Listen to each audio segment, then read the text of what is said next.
5 në këtë rast është kemi keq menaxhim të parave publike, por sa kohë kemi nivele shumë të larta shpërdorimi.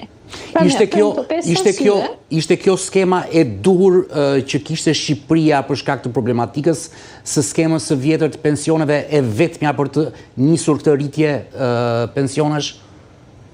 Këtu në këtë rast do doja ta ndaja skemën në kuptimin shkencor të një politike sociale, pra një welfare që neve njohim në gjuhën e ekonomisë sociale, dhe ekzistencës së vlerës së pensionit. Pra vlerën e pensionit që është i ulët tani, nuk ta jep skema. Sepse skema në këtë rast funksionon në Shqipëri është një skemë që funksionon pothuajse në pjesën më të madhe të vendeve të Bashkimit Evropian, ku bën pjesë ku të ndryshme e kanë, për shembull Norvegjia që ka një skemë ndryshe, pra vendet e Evropës Veriore që është Danimarka, Norvegjia dhe me radhë. Pjesa tjetër janë të gjitha që kanë një model skeme. Dhe skema do thosh, ti do përfitosh nesër kur të dalësh në pension, atë vlerë që ti e ke kontribuar gjatë viteve të punës. Në këtë mënyrë, skema në thonjë za ti hakun, pra sa ke derdhur, për sa vite ke derdhur, atëherë aq ti do marrësh.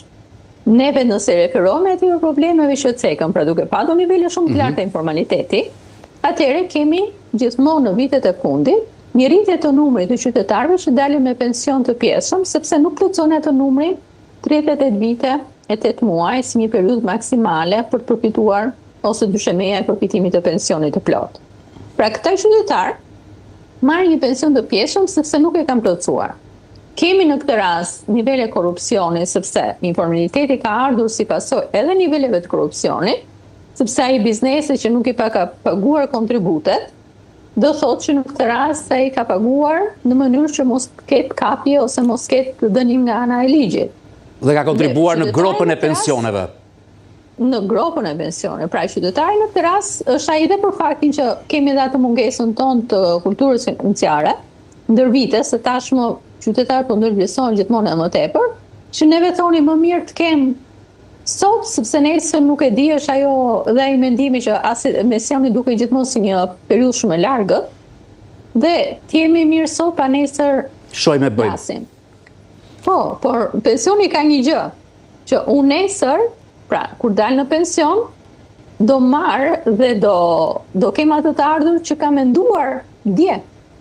Pra unë sot kur dal në pension nuk kam mundësi të ndryshoj asgjë.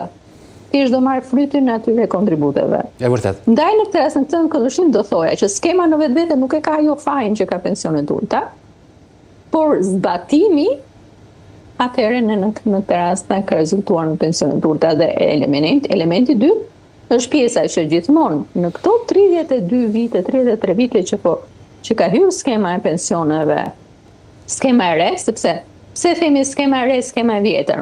Deri në 30 shtator të vitit 1993 funksiononte skema e një ekonomie të centralizuar, një skemë publike që do thotë qytetari deri në atë kohë nuk ka derdhur kontribute, nuk ekzistonte termi kontribut, por merrte vetëm rrogën në shtet dhe ishte po shteti që jepte pension në varësi të kategorive. Nga 1 tetori 93 që ka hyrë në fuqi ligji i ri për sigurimin shoqëror që filloi dhe funksionimi skema do themi të një ekonomie tregu ku ti do të derdhësh kontribute që të përfitosh nesër pension.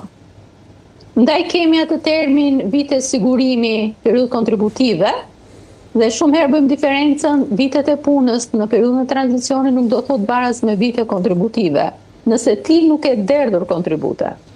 Sepse duke punuar në të zezë nuk të njihet vit pune, por të njihet në këtë rast, sepse